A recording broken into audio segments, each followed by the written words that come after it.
وسلم بھی فرمایا کہ نبی اکرم صلی اللہ تعالی علیہ وآلہ وسلم نے ارشاد فرمایا صحابہ کو فرضیت کے بغیر قیام میں رمضان کی ترغیب دیتے تھے۔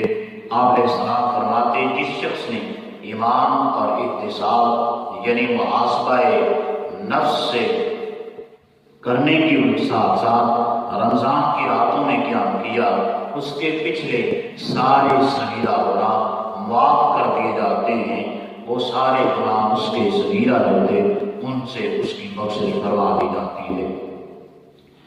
نبی علیہ السلام نے رمضان المبارک کی راتوں میں قیام کو بہت اہمیت دی ہے۔ رمضان المبارک کی راتوں کو بہت اہمیت حاصل ہے۔